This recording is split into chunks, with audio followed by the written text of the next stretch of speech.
قال الله تبارك وتعالى في القرآن المجيد وفرقان الحميد إن الله وملائكته يصلون على النبي يا أيها الذين آمنوا صلوا عليه وسلموا تسليما اللهم صل على سيدنا ونبينا محمد معدن الجود والكرم وآله وصحبه وبارك وسلم صلاة وسلاما عليك يا سيدي يا رسول الله صلى الله تعالى عليه وآله وصحبه وبارك وسلم۔ حضرت حذیفہ رضی اللہ تعالیٰ عنہ جو صحابی رسول ہیں، آپ فرماتے ہیں الصلاۃ علی النبی صلی اللہ علیہ وسلم تدرک الرجل وولدہ وولد، یعنی رسول ذیشان مکی مدنی سلطان صلی اللہ علیہ وسلم پر درود پاک پڑھنا ایسا بابرکت عمل ہے کہ اس کی برکتیں درود پڑھنے والے کو بھی ملتی ہیں، پھر اس کی اولاد کو بھی ملتی ہیں، اور اس کی اولاد یعنی پودوں تک پہنچتی ہیں۔ سبحان اللہ، کیسی عظیم برکتیں ہیں۔ تقریباً دنیا میں ہر والد کو اپنی اولاد کی فکر ہوتی ہے، سب چاہتے ہیں کہ میرے بعد میری اولاد کو پریشانی نہ ہو۔ لوگ جائیدادیں بناتے ہیں، بینک بیلنس بناتے ہیں، دن رات محنت کر کے پیسہ جمع کرتے ہیں، کیوں؟ اپنی اولاد کے روشن مستقبل کے لیے۔ بہت اچھی بات ہے، اپنی اولاد کی فکر کرنی چاہیے، مگر اپنی محنتوں میں ایک محنت کا اضافہ کر دیجیے۔ اگر ہم اپنے بچوں کی حفاظت چاہتے ہیں، ہم اپنے بچوں کی خوشحالی چاہتے ہیں، ہم چاہتے ہیں کہ ہماری اولاد کو برکت ملے، ان کو فائدہ حاصل ہو، تو اس کے لیے درود پاک پڑھنے کی عادت بنائیے۔ یہ بہترین وراثت ہے، بہترین وراثت۔ اللہ پاک ہم سب کو کثرت سے درود پاک پڑھنے کی توفیق عطا فرمائے، اور اس کی برکت سے ہماری آنے والی نسلوں کی بھی حفاظت فرمائے، آمین۔ ایک بار عقیدت و محبت کے ساتھ حضور علیہ الصلوۃ والسلام پر درود و سلام پیش کریں۔ صلو علی الحبیب صلی اللہ تعالی علی محمد صلی اللہ تعالی علیہ وآلہ وصحبہ وبارک وسلم۔ قال اللہ تبارک و تعالی هو الذی خلق لکم ما فی الارض جميعا ثم استوى إلى السماء فسواهن سبع سماوات وهو بكل شيء عليم۔ وہی ہے جس نے جو کچھ زمین میں ہے سب تمہارے لیے بنایا۔ هو الذی خلق لکم ما فی الارض جميعا ثم استوى إلى السماء، پھر آسمان بنانے کا قصد فرمایا تو ٹھیک 7 آسمان بنائے۔ فسواهن سبع سماوات وهو بكل شيء عليم، اور وہ ہر شے کا خوب علم رکھتا ہے۔ صدق اللہ العظیم و صدق رسولہ النبی الکریم صلی اللہ علیہ وسلم۔ پیارے اور محترم اسلامی بھائیوں، ہم نے پارہ 1 سورہ بقرہ کی آیت نمبر 29 یہ سننے کی سعادت حاصل کی۔ اللہ پاک نے اس کائنات میں ہم انسانوں کو جن نعمتوں سے نوازا ہے، اس آیت کریمہ میں ہمیں ان نعمتوں کا احساس دلایا گیا، اور ساتھ ہی ایک بہت خوبصورت سبق بھی ہے جو ہمیں اس آیت کریمہ سے سیکھنے کو ملتا ہے۔ وہ نعمتیں کیا ہیں کہ جن سے ہمیں نوازا گیا ہے؟ وہ سبق کیا ہے جو اس آیت کریمہ سے سیکھنے کو ملتا ہے؟ آئیے سنتے ہیں۔ اللہ پاک نے کیا ارشاد فرمایا؟ هو الذی خلق لکم ما فی الارض جميعا، وہی ہے جس نے جو کچھ زمین میں ہے سب تمہارے لیے بنایا۔ ثم استوى الى السماء، پھر اس نے آسمان بنانے کا قصد فرمایا تو فسواهن سبع سماوات، تو ٹھیک 7 آسمان بنائے۔ وهو بكل شيء عليم، اور وہ ہر شے کا خوب علم رکھتا۔ سبحان اللہ، کتنی پیاری اور دلکش اور خوبصورت آیت کریمہ ہے۔ ہمیں اللہ پاک کی پہچان بتائی جا رہی ہے۔ ارشاد ہوتا ہے، اے لوگو، تمہارا مالک، تمہارا خالق، تمہارا رب وہی ایک واحد لا شریک ہے جس نے تمہیں 1000 طرح کی نعمتوں سے نوازا ہے۔ اس نے یہ زمین بنائی تمہارے لیے، زمین میں لاکھوں قسم کی نعمتیں رکھی، کس کے لیے؟ تمہارے لیے۔ زمین کے سینے میں ہزار طرح کی معدنیات، مثلا لوہے، تانبے اور گیس کی صورت میں یہ جو معدنیات رکھی، یہ کس کے لیے؟ تمہارے لیے۔ اور پھر صرف زمین ہی میں ہو یہ کافی نہیں ہے، لہٰذا اس نے آسمان بھی بنایا، آسمان بھی بنایا۔ فسواہن سبع سماوات، وہ بھی تمہارے لیے۔ اور پھر آسمان بھی ایک نہیں، فسواہن سبع سماوات، 7 آسمان بنائے، کس کے لیے؟ تمہارے لیے۔ بالکل ٹھیک ٹھیک بنائے، آسمان بنانے میں کمی نہیں رکھی۔ ہزاروں سال گزر گئے، اب تک یہ آسمان پرانے نہیں پڑے، اتنی بڑی چھت کمزور نہیں ہوئی اور اس میں ٹوٹ پھوٹ نہیں ہوئی۔ یہ سب اہتمام بھی کس کے لیے ہے؟ تمہارے لیے۔ غرض کہ وہ ایک ذات جس نے ساری کائنات کو تمہاری خدمت میں لگائے رکھا ہے، سب کچھ تمہارے فائدے کے لیے بنا دیا ہے، وہی تمہارا مالک، وہی خدا ہے، وہی تمہارا خالق ہے، وہی رب ہے، وہی عبادت کے لائق ہے، اور وہ ہر چیز کا خوب علم رکھتا ہے۔ سبحان اللہ۔ میرے پیارے اور محترم اسلامی بھائیوں، کتنی دلکش آیت کریمہ ہے، کیسے صاف صاف اور سادہ لفظوں میں اللہ پاک کی نعمتوں کا ہمیں احساس دلایا گیا۔ ہم اگر سچے دل سے اس آیت کریمہ کو سمجھیں، اس پر غور کریں، تو ایسا نہیں ہو سکتا کہ اللہ پاک کی محبت ہمارے دل میں نہ اترے۔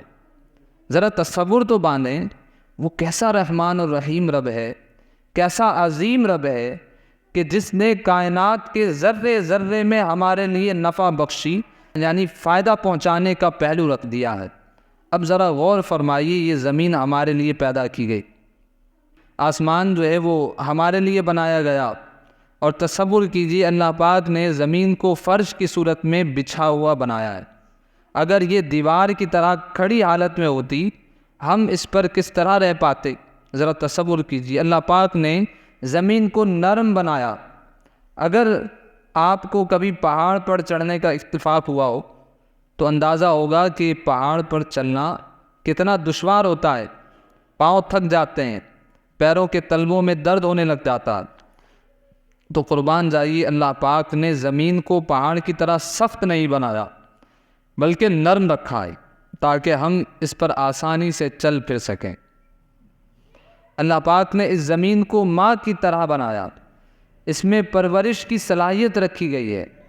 ہم زمین میں ایک چھوٹا سا بیج ڈالتے ہیں، زمین اسے اپنے اندر لے کر اسے پالتی ہے اور اپنے اندر سے اسے خوراک دیتی ہے، اور پھر اسی چھوٹے سے بیج سے بڑا سا درخت بنا کر ہمیں دے دیتی ہے۔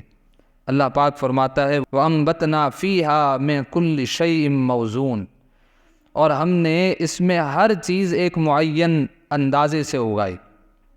پھر اس زمین میں ہزار طرح کی معدنیات بھی رکھی گئی جن سے ہم فائدہ اٹھاتے ہیں۔ اب سوئی گیس کتنی بڑی سہولت ہے، یہ ہمیں زمین سے ملتی ہے۔ پیٹرول کتنی بڑی نعمت ہے، زمین سے ملتی ہے۔ اسی طرح سے اور بہت ساری نعمتیں، مثلا نمک، سونا، تانبا، لوہا، چونا، اور اسی طرح سے کوئلہ وغیرہ، یہ سب معدنیات ہمیں زمین ہی سے ملتی ہیں، اور یہ فائدہ کس کو پہنچاتی ہیں؟ ہم انسانوں کو پہنچاتے ہیں۔ یہ ساری چیزیں انسانوں کے فائدے کے لیے۔ اسی طرح اللہ پاک نے جانور پیدا فرمائے، یہ بھی ہمارے فائدے کے لیے۔ گاؤں دیہاتوں میں عام طور پر یہ منظر دیکھنے کو ملتا ہے کہ 5، 10 یا 15 یا 20 گائے یا بھینس، اس کو ایک چھوٹا سا لڑکا ایک ڈنڈا اٹھائے ان گائے بھینسوں کو ہانک کر لیے جا رہا ہوتا ہے۔ آپ اندازہ کر سکتے ہیں کہ بقرعید کے موقع پر ایک گائے کو قابو کرنے کے لیے 10 سے 12 افراد اکٹھے ہوتے ہیں، پھر بھی گائے بعض اوقات قابو میں نہیں آتی، اتنی طاقتور ہوتی ہے۔ لیکن کیسا کمال ہے، ایک نہیں کئی گائے بھینسوں کو ایک ہی نوجوان ہانک کر لیے جا رہا ہوتا ہے۔ یہ تسخیر ہے۔ یہ کیا ہے؟ تسخیر۔ یعنی اللہ پاک نے یہ جانور ہمارے قابو میں دے دیے۔ یہ کتنی بڑی نعمت ہے، کتنی بڑی نعمت۔ پھر ان جانوروں سے ہمیں ہزار طرح کے فائدے ملتے ہیں۔ گوشت اور ان کے ذریعے پروٹین، توانائی، گوشت کے سینکڑوں قسم کے طبی فوائد جانوروں کے ذریعے سے ملتے ہیں۔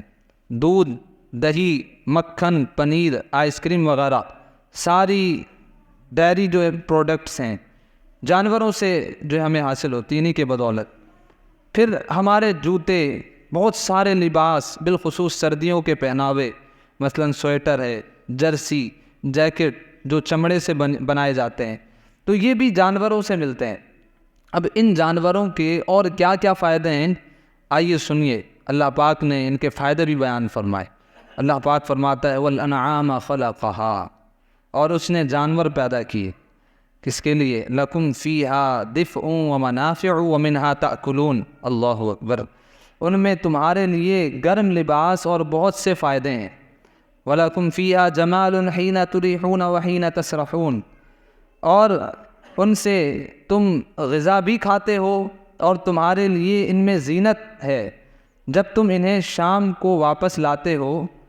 وَتَحْمِلُوا أَثْقَالَهُمْ إِلَى بَلَدٍ لَمْ تَكُونُوا بَالِغِيهِ إِلَّا بِشِقِّ الْأَنفُسِ إِنَّ رَبَّكُمْ لَرَءُوفٌ رَحِيمٌ، اور جب چرنے کے لیے چھوڑتے ہو اور وہ جانور تمہارے بوجھ اٹھا کر ایسے شہر تک لے جاتے ہیں کہ جہاں تم اپنی جان کو مشقت میں ڈالے بغیر نہیں پہنچ سکتے تھے، پھر بے شک ان ربکم لرؤوف الرحیم، بے شک تمہارا رب نہایت مہربان رحم والا ہے، اور اس نے والخیل والبغال والحمیر لترکبوها وزینہ ویخلق ما لا تعلمون، اور اس نے گھوڑے اور خچر اور گدھے پیدا کیے، کس کے لیے؟ تاکہ تم ان پر سوار ہو، اور یہ تمہارے لیے زینت ہے، اور ابھی مزید ایسی چیزیں پیدا کرے گا جو تم جانتے نہیں ہیں۔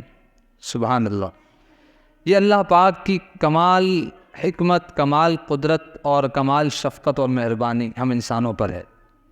اندازہ لگائیے، اسی طرح پہاڑوں کو دیکھیے، یہ اونچے، کہیں سبز، کہیں برف سے ڈھکے ہوئے سفید اور دیگر بہت سارے خوبصورت رنگوں کے پہاڑ، انہیں زمین کی میخیں فرمایا گیا۔ جیسے کشتی کو روکنے کے لیے لنگر ڈالے جاتے ہیں نا، تاکہ وہ کشتی رک جائے، ایک جگہ تھم جائے، اسی طرح سے یہ زمین کی میخیں ہیں۔ رب تعالیٰ فرماتا ہے وَأَلْقَيْنَا فِيهَا رَوَاسِيَ، اور ہم نے اس میں لنگر ڈال دیے۔ روایات میں ہے کہ جب زمین کو پیدا کیا گیا تو یہ لرز رہی تھی، اس پر ٹھہرا نہیں جا سکتا تھا، یعنی یہ زمین میں کوئی ٹھہر نہیں سکتا تھا۔ پھر اللہ پاک نے اس پر پہاڑ پیدا فرمائے جس سے زمین ٹھہر گئی، اور اس لیے پہاڑوں کو زمین کی میخیں کہا جاتا ہے۔ زمین کے خشک حصے کا تقریباً 5واں حصہ پہاڑوں پر مشتمل ہے۔ کتنا حصہ؟ 5واں حصہ۔ دنیا میں تقریباً 82%، کتنا؟ 82% تازہ اور شفاف اور میٹھا پانی پہاڑوں سے نکلتا ہے۔ سبحان اللہ، بہت سارے معدنیات بھی انہی پہاڑوں سے نکلتے ہیں۔ پہاڑوں پر کئی قسم کی جڑی بوٹیاں پائی جاتی ہیں جو علاج میں کام آتی ہیں۔ موسمیاتی تبدیلی میں ایک بڑا کردار پہاڑ بھی ادا کرتے ہیں، اور یہ سب فائدے کس کے لیے ہیں؟ ہم انسانوں کے لیے۔ اللہ اکبر۔ اللہ پاک نے اسی طرح درخت بنائے، درخت پیدا فرمائے، جنگلات اگائے، یہ بھی ہمارے فائدے کے لیے۔ جنگلات سے ہمیں آکسیجن ملتی ہے، اور فرنیچر اور بہت سارے کاموں کے لیے لکڑی جنگلات سے حاصل ہوتی ہیں۔ کاغذ، جس پر آج بھی تعلیم اور تعلم کا انحصار ہے، اسی کاغذ پر کتابیں چھپتی ہیں، اور ہم اپنے روزمرہ کے کاموں میں کئی طرح سے کاغذ کو استعمال کرتے ہیں۔ یہ کاغذ بھی لکڑی سے بنتا ہے۔ آج بھی دواؤں میں بہت ساری جڑی بوٹیاں استعمال کی جاتی ہیں، وہ جڑی بوٹیاں بھی جنگلات سے ہی ملتی ہیں۔ اسی طرح سے گوند اور کئی قسم کے جو ہے وہ مٹیریل بھی جنگلات سے ملتے ہیں۔ اور ایک اہم بات، جنگلات کے موسم پر بہت اثرات ہیں۔ آج کل کلائمیٹ چینج یعنی موسمیاتی تبدیلی کا بڑا مسئلہ ہمیں درپیش ہے۔ آپ اندازہ لگا رہے ہوں گے کہ سردی اور گرمی کے آنے جانے کا وقت تبدیل ہو رہا ہے۔ سردی اور گرمی کا جو وقت ہے وہ کیا ہو رہا ہے؟ تبدیل ہو رہا ہے۔ ہمارے پاکستان میں نومبر دسمبر سخت سردی کے مہینے تھے، مگر اب نومبر میں ابھی تک کئی جگہوں پر پنکھے چلتے ہیں، اس موسمی تبدیلی کے ہمارے صحت پر بڑے اثرات پڑ رہے ہیں، مریضوں کی تعداد میں نسبتاً اضافہ ہوا ہے، اور اس پوری تبدیلی کا سبب کیا ہے؟ درختوں کی کمی، جنگلات کاٹ کر فیکٹریاں لگائی جا رہی ہیں، جس کے سبب موسم ان بیلنس ہو رہے ہیں، اور یہ جنگلات کے فائدے ہیں، اور یہ کس کے لیے ہیں؟ یہ سارے جنگلات کے فائدے ہم انسانوں کے لیے۔ سبحان اللہ۔ ایک بڑا ہی پیارا واقعہ ہے امام شافعی علیہ الرحمہ کا۔ ایک بار امام شافعی علیہ الرحمہ کے پاس کچھ کافر آ گئے، غیر مسلم۔ انہوں نے امام شافعی علیہ الرحمہ سے سوال کیا، بتائیے خدا کے وجود کی کیا دلیل ہے؟ خدا موجود ہے، اس کی کیا دلیل ہے؟ شاید امام شافعی علیہ الرحمہ اس وقت شہتوت کے درخت کے قریب بیٹھے تھے، اس لیے آپ نے فرمایا یہ شہتوت کا درخت ہی میرے قادر قیوم اللہ کے وجود کی دلیل ہے۔ کافر بولے وہ کیسے؟ فرمایا دیکھو، اس شہتوت کا پتا اگر ہرن کھا لے تو وہ مشک بن جاتا ہے، ہاں، اسی پتے کو اگر بکری کھا لے تو دودھ بنتا ہے، اسی پتے کو اگر ریشم کا کیڑا کھا لے تو اس سے ریشم بن جاتا ہے۔ تو فمن الذی جعل هذه الاشیاء كذلك مع ان الطبع واحد، آپ نے فرمایا تو وہ کون ہے جو ایک ہی پتے کو اتنی شکلیں عطا فرما دیتا ہے، حالانکہ پتا ایک، اس کی طبیعت ایک، مٹیریل ایک، بس کھانے والے جانور بدلتے جائیں تو اس پتے سے تیار ہونے والی چیز بدل جاتی ہے، بس جو ذات ایک پتے کو کبھی مشک، کبھی دودھ اور کبھی ریشم بناتی ہے اسی کو خدا کہتے ہیں۔ تو یہ خوبصورت دلیل سن کر وہ کافر فوراً کلمہ پڑھ کر مسلمان ہو گئے۔ سبحان اللہ۔ کوئی تو ہے جو نظام ہستی چلا رہا ہے، وہی خدا، دکھائی بھی نہ دے جو نظر میں بھی آ رہا ہے، وہی خدا ہے، سفید اس کا سیاہ اس کا، نفس نفس ہے گواہ اس کا، جو شعلہ جاں کو جلا رہا ہے وہی خدا ہے۔ سبحان اللہ۔ ایک بار عقیدت و محبت کے ساتھ حضور علیہ الصلوۃ والسلام پر درود و سلام پیش کریں۔ صلو علی الحبیب صلی اللہ تعالی علی محمد صلی اللہ تعالی علیہ وآلہ وصحبہ وبارک وسلم۔ اللہ اکبر۔ اس دنیا میں ایک طبقہ پایا جاتا ہے، اس دنیا کے اندر جس طبقے کو ملحد کہتے ہیں۔ کیا کہتے ہیں؟ ملحد۔ ان لوگوں کا یہ ماننا تھا کہ اس دنیا کا کوئی خدا نہیں ہے، اور یہ دنیا خود ہی بنی ہے اور خود ہی چل رہی ہے۔ جب تک سائنس نے ترقی نہیں کی تھی یہ لوگ یہی نظریہ رکھتے تھے، مگر جب سائنس نے ترقی کی، سینکڑوں کہکشائیں دریافت ہوئیں، کائنات کی وسعت سامنے آئی، تو انہیں بھی ماننا پڑا کہ اتنی بڑی کائنات خود بخود بغیر کسی بنانے والے کے بن جائے، ایسا ممکن نہیں ہے۔ لہٰذا انہوں نے اپنے نظریے میں تھوڑی سی تبدیلی کی۔ اب تبدیلی کیا کی؟ ایک بڑا ملحد تھا، اس نے کتاب لکھی دی بلائنڈ واچ میکر، یعنی اندھا گھڑی ساز، اندھا گھڑی ساز۔ اب گھڑی سے اس کی مراد کائنات ہے، گھڑی سے کیا مراد ہے؟ کائنات۔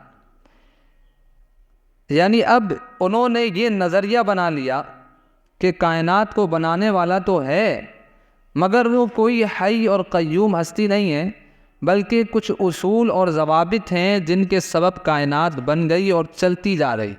لا حول ولا قوت الا باللہ۔ ایسے اندھے، بھلا جو خود اندھا ہے اس نے دیکھنے والے، عقل اور شعور رکھنے والے انسان کیسے بنا دیے بھائی؟ ہاں، نہیں، کائنات کے ذرے ذرے میں نفع بخشی، فائدہ پہنچانے کا جو پہلو موجود ہے، یہ بتاتا ہے کہ کائنات کسی حادثے کا نتیجہ نہیں ہے، بلکہ کسی ہستی کا شاہکار ہے، اور وہ ہستی کیسی ہے؟ وَهُوَ بِكُلِّ شَيْءٍ عَلِيمٌ، وَهُوَ بِكُلِّ شَيْءٍ عَلِيمٌ، وہ ہر شے کا خوب علم رکھتا ہے۔ جس نے یہ کائنات بنائی ہے وہ خدائے واحد ہر چیز کا خوب علم رکھنے والا ہے، تبھی تو یہاں کی ہر چیز میں فائدے ہی فائدے رکھے گئے۔ اب ایک بڑی خوبصورت بات ہے، قرآن کریم نے جب اس کائنات کے رازوں کو کھولا تو اس میں ایک بڑے پہلو کی طرف ہماری توجہ دلائی۔ ارشاد ہوتا ہے وما خلقنا السماوات والارض وما بینہما الا بالحق، فرمایا کہ ہم نے آسمان اور زمین اور جو کچھ ان کے درمیان ہے سب حق کے ساتھ بنایا ہے۔ سب کس کے ساتھ بنایا ہے؟ حق کے ساتھ بنایا ہے۔ ہر چیز کو حق کے ساتھ پیدا کیا گیا ہے۔ حق کا معنی ہوتا ہے کسی چیز کی جب ضرورت ہو، جتنی مقدار میں ضرورت ہو، جس حساب سے ضرورت ہو، وہ چیز اسی طرح پائی جائے۔ مطلب یہ کہ کائنات میں ہر چیز ایک اندازے کے مطابق ہے، جتنی ضرورت تھی، جس وقت ضرورت تھی، جس حساب سے ضرورت تھی، ہر چیز اسی حساب سے موجود ہے۔ میں اس کی ایک سادہ سی مثال عرض کرتا ہوں۔ سائنسدان آج کل زمین کے علاوہ کوئی دوسرا سیارہ تلاش کر رہے ہیں، دوسرا پلانٹ تلاش کر رہے ہیں کہ جہاں جا کر زندگی گزاری جا سکے۔ اسی سلسلے میں چاند کو اپنا مسکن بنانے کی کوشش کی گئی، مگر معلوم ہوا کہ وہاں درجہ حرارت بہت زیادہ ہے، لہٰذا وہاں زندگی گزارنا بہت دشوار ہے۔ پھر مریخ کے متعلق تحقیقات شروع ہوئیں تو معلوم ہوا کہ وہاں درجہ حرارت بہت کم ہے، لہذا زمین کی نسبت وہاں بھی زندگی گزارنا دشوار ہے۔ زمین ایک ایسا سیارہ ہے جو سورج سے بالکل درست فاصلے پر ہے، بالکل درست فاصلے پر ہے۔ نہ یہاں بہت ہی زیادہ ٹھنڈک ہے اور نہ ہی بہت زیادہ گرمی، لہٰذا یہاں ہم آسانی سے زندگی گزار سکتے ہیں۔ سبحان اللہ، اب ذرا غور کیجیے، وہ کون ہے کہ جس نے زمین کو اس طرح بالکل درست فاصلے پر رکھا ہے، اس کا درجہ حرارت بالکل ایسا موزوں رکھا کہ ہم یہاں بآسانی زندگی گزار سکتے ہیں۔ کیا یہ کوئی حادثہ ہے؟ نہیں، یہ حادثہ نہیں، یہ اس خدائے بزرگ کی تخلیق ہے جو ہر چیز کا خوب علم رکھتا ہے، اور اس نے یہ زمین بنائی ہے، اور کس کے لیے بنائی ہے؟ ہم انسانوں کے فائدے کے لیے بنائی۔ اللہ اکبر۔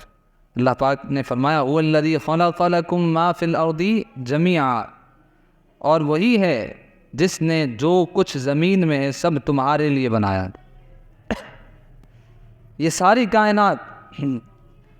ساری کائنات سب کس کے لیے ہیں؟ ہمارے فائدے کے لیے۔ اب اس آیت کریمہ پر ایک اور پہلو سے غور فرمائیے۔ یہ زمین، آسمان، چاند، سورج، ستارے، یہ ہوائیں، یہ فضائیں، یہ بادل، یہ بارش، یہ جنگلات، یہ وادیاں، یہ اونچے اونچے پہاڑ، بہتے چشمے، کانوں میں رس گھولتے ہوئے چڑیوں کے چہچہے، یہ سب کچھ ہمارے لیے ہے۔ اب ذرا غور کیجئے، ہم کس کے لیے ہیں؟ ہم کس کے لیے ہیں؟ انسان کو کس کے لیے بنایا ہے؟ تو فرمایا وما خلقت الجن والانس الا لیعبدون، اور میں نے جن اور آدمی اسی لیے بنائے کہ میری عبادت کریں۔ اللہ اکبر۔ گویا کہ فرمایا جا رہا ہے اے انسان، یہ زمین، یہ آسمان، یہ ہوائیں، یہ کہکشاں، سب کچھ تیرے لیے ہے، مگر تم ہمارے لیے ہو، تم ہمارے لیے ہو۔ ڈاکٹر اقبال کہتا ہے نہ تو زمین کے لیے ہے نہ آسماں کے لیے، جہاں ہے تیرے لیے تو نہیں جہاں کے لیے۔ جہاں تو تیرے لیے ہے لیکن تو جہاں کے لیے نہیں ہے۔ اور اس سے آگے بڑی پیاری بات کہی، مقام پرورش آہ و نالا ہے یہ چمن، نہ سیر گل کے لیے ہے نہ آشیاء کے لیے۔ آہ اور نالا کا مطلب ہوتا ہے عشق، آہ اور نالا کا مطلب کیا ہوتا ہے؟ عشق۔ یعنی ہم اس دنیا میں سیر و تفریح کے لیے نہیں آئے، یہاں گھر، کوٹھیاں، بنگلے بنانے کے لیے نہیں آئے، بلکہ یہ دنیا مقام پرورش آہ و نالا ہے۔ یعنی ہم یہاں اس لیے آئے ہیں تاکہ اپنے دل میں اللہ پاک کی محبت کی پروان چڑھائیں۔ اللہ اکبر۔ دن بدن اس محبت میں اضافہ ہی کرتے چلے جائیں، اس کام کے لیے ہم اس دنیا میں آئے ہیں۔ وما خلقت الجن والانس الا لیعبدون، ہم نے جن اور انسان اپنی عبادت کے لیے ہی پیدا فرمائے۔ اور اللہ پاک کیا فرماتا ہے؟ بڑی پیاری آیت کریمہ ہے، وَاذْكُرِ اسْمَ رَبِّكَ وَتَبَتَّلْ إِلَيْهِ تَبْتِيلًا، اور اپنے رب کا نام یاد کرو، سب سے ٹوٹ کر اسی کے بنے رہو، سب سے ٹوٹ کر اسی کے بنے رہو۔ تبتل کا معنی ہوتا ہے دل سے دنیا کو نکال پھینکنا۔ گویا کہ فرمایا جا رہا ہے کہ دل سے دنیا کو نکال پھینکو اور صرف اللہ پاک کے ہو جاؤ۔ اور حدیث پاک میں ہے اِزْہَدْ فِی الدُّنْیَا یعنی تو دنیا سے بے رغبت ہو جا، اللہ تجھے اپنا محبوب بنا لے گا۔ سبحان اللہ سبحان اللہ۔ ایک مرتبہ پیارے آقا صلی اللہ علیہ وسلم صحابہ کرام کے ساتھ کہیں سے گزر رہے تھے، راستے میں ایک جگہ حاملہ اونٹنیاں نظر آئی۔ حاملہ اونٹنی اہل عرب کے نزدیک بہت قیمتی اور پسندیدہ سمجھی جاتی تھی۔ جب پیارے آقا صلی اللہ علیہ وسلم ان اونٹنیوں کے پاس سے گزرے تو اپنی نظر مبارک پھیر لی۔ صحابہ کرام نے عرض کی، یا رسول اللہ، یہ ہمارا سب سے عمدہ مال ہے، آپ اس کی طرف نظر کیوں نہیں فرما رہے، آپ اس کی طرف التفات نہیں فرما رہے؟ فرمایا قد نہى اللہ عن ذلک، یعنی اللہ پاک نے اس سے منع فرمایا۔ پھر آپ صلی اللہ علیہ وسلم نے یہ آیت کریمہ تلاوت فرمائی، وَلَا تَمُدَّنَّ عَيْنَيْكَ إِلَىٰ مَا مَتَّعْنَا بِهِ أَزْوَاجًا مِّنْهُمْ زَهْرَةَ الْحَيَاةِ الدُّنْيَا لِنَفْتِنَهُمْ فِيهِ وَرِزْقُ رَبِّكَ خَيْرٌ وَأَبْقَىٰ۔ اے سننے والے، ہم نے مخلوق کے مختلف گروہوں کو دنیا کی زندگی کی جو تر و تازگی فائدہ اٹھانے کے لیے دی ہے تاکہ ہم انہیں اس بارے میں آزمائیں، تو اس کی طرف تو اپنی آنکھیں نہ پھیلا، اور تیرے رب کا رزق سب سے اچھا اور سب سے زیادہ باقی رہنے والا ہے۔ اللہ اکبر، سبحان اللہ۔ یہ ہمارے پیارے آقا صلی اللہ علیہ وسلم کی پیاری پیاری سیرت ہے۔ آپ صلی اللہ علیہ وسلم کے دل میں دنیا کی محبت ہو ایسا تو ہو ہی نہیں سکتا۔ آپ محبوب خدا ہیں، اس کے ساتھ ساتھ آپ صلی اللہ علیہ وسلم ظاہری طور پر بھی زہد اختیار فرماتے، یعنی دنیا اور یہاں کے مال وغیرہ پر نظر نہیں فرماتے تھے۔ سبحان اللہ۔ موسم بہار تھا، حضرت رابعہ بصریہ رحمۃ اللہ تعالی علیہ تنہائی میں تھیں۔ خادمہ نے عرض کیا، باہر آ کر رنگینی فطرت کا نظارہ دیکھے اور دیکھیے کہ اللہ پاک نے کائنات کو کیسا حسین بنایا ہے۔ تو فرمایا میرا مقصود صنعت یعنی مخلوق کو دیکھنا نہیں، صانع کا نظارہ کرنا ہے۔ صانع مطلب خالق کا نظارہ کرنا ہے، بنانے والے کا نظارہ کرنا ہے۔ جس نے بنایا ہے اس کو دیکھنا میرا مقصد ہے، اور جس کو بنایا ہے اس کو دیکھنا مقصد نہیں ہے۔ اللہ اکبر کبیرہ۔ فرمایا میرا مقصود صنعت یعنی مخلوق کو دیکھنا نہیں ہے، صانع یعنی خالق بنانے والے کا نظارہ کرنا ہے۔ تم بھی تنہائی میں آؤ اور صانع کا مشاہدہ کر لو، یعنی بنانے والے کا مشاہدہ کر لو۔ پوری توجہ سے اللہ پاک کے ذکر و فکر میں مصروف ہو جاؤ اور دل پر اس کی تجلیات کا نظارہ کر لو۔ سبحان اللہ۔ یہ اہل محبت کی ادائیں ہیں جن کے دل میں اللہ پاک کی محبت گھر کر جاتی ہے اور وہ دنیا کو دیکھنا بھی گوارا نہیں کرتے۔ کاش ہمیں بھی ایسی محبت نصیب ہو جائے۔ وہ رب کریم نے جس نے سب کچھ ہمارے فائدے کے لیے پیدا فرمایا، کاش ہم اس رب رحمان اور رحیم کا شکر ادا کریں، دل میں اس کی یاد بسا لیں، اس کی محبت سے سرشار ہو کر اس کے حضور سر جھکانے والے بن جائیں۔ اللہ اکبر۔ اور ایمان والوں کی نشانی یہی ہے، والذین آمنوا اشد حبا للہ، اور جو ایمان والے ہیں وہ اللہ سے ٹوٹ کر محبت کرتے ہیں۔ اللہ پاک ہمیں کامل ایمان والوں کے صف میں شامل فرمائے۔ ہمارے پیارے نبی صلی اللہ علیہ وسلم نے ارشاد فرمایا، استحیوا من اللہ حق الحیاء، یعنی اللہ پاک سے حیا کرو جیسا حیا کرنے کا حق ہے۔ صحابہ کرام نے عرض کی، بے شک ہم اللہ پاک سے حیا کرتے ہیں۔ ارشاد فرمایا، لیس کذالک تبنون مالا ما لا تسکنون وتجمعون ما لا تأکلون، یعنی ایسا نہیں ہے کیونکہ تم ایسے گھر بناتے ہو جن میں رہ نہیں سکتے اور اتنا مال جمع کرتے ہو جسے کھا نہیں سکتے۔ اللہ اکبر کبیرہ۔ اللہ پاک ہمیں ان باتوں کو سمجھنے کی توفیق عطا فرمائے۔ مسئلہ سماعت کرتے ہیں اور پھر اس کے بعد ایک وظیفہ بھی سنیں گے۔ شرعی مسئلہ، اس کی وضاحت۔ بنیان یا کپڑوں پر مچھر کا خون لگا ہو تو ان کپڑوں میں نماز ہو جاتی ہے۔ مسئلہ یہ ہے، اس کی وضاحت۔ یہ ایک اہم مسئلہ ہے، لوگوں کو معلومات نہیں ہوتی تو بعض دفعہ اس تعلق سے پریشانی کا سامنا ہوتا ہے۔ مثلاً صبح نیند سے بیدار ہوئے تو دیکھا کہ کپڑوں پر مچھر کا خون لگا ہوا ہے، اب پریشانی ہوتی ہے کہ کیا کریں۔ بعض دفعہ بعد میں پتہ چلتا ہے کہ میرے کپڑوں پر مچھر کا خون لگا ہوا ہے۔ اب پریشانی ہوتی ہے کہ میں جو نمازیں میں نے پڑھی ہیں انہی کپڑوں میں، اب ان کا کیا ہوگا۔ تو اس تعلق سے یہ قاعدہ اپنے ذہن میں بٹھا لیجئے کہ دم سائل یعنی ایسا خون جو بہنے کی صلاحیت رکھتا ہو وہ ناپاک ہوتا ہے. ایسا خون جو بہنے کی صلاحیت رکھتا ہے وہ خون ناپاک ہوتا ہے، جبکہ مچھر میں جو خون ہوتا ہے وہ ایسا نہیں ہوتا. لہٰذا مچھر کا خون پاک ہے، اگر کپڑوں پر لگ جائے تو اس سے کپڑے بھی ناپاک نہیں ہوں گے، اور ان کپڑوں میں نماز پڑھی تو نماز بھی کیا ہوگی؟ ادا ہو جائے گی. بہر شریعت میں مچھلی اور پانی کے دیگر جانوروں اور کھٹمل اور مچھر کا خون پاک ہے. اللہ پاک ہمیں درست اسلامی احکام سیکھنے اور ان پر عمل کرنے کی توفیق نصیب فرمائے، آمین. آئیے ایک وظیفہ سنتے ہیں. یا شہیدو یا شہیدو، جو کوئی صبح یعنی سورج نکلنے سے پہلے سورج کے نکلنے سے پہلے اپنے نافرمان بچے یا بچی کی پیشانی پر ہاتھ رکھ کر کب پڑھنا ہے؟ صبح سورج کے نکلنے سے پہلے پیشانی پر ہاتھ رکھ کر آسمان کی طرف منہ کر کے 21 بار، کتنی دفعہ؟ 21 بار یا شہیدو پڑھے، انشاءاللہ الکریم اس کا وہ بچہ یا بچی نیک بنے گا.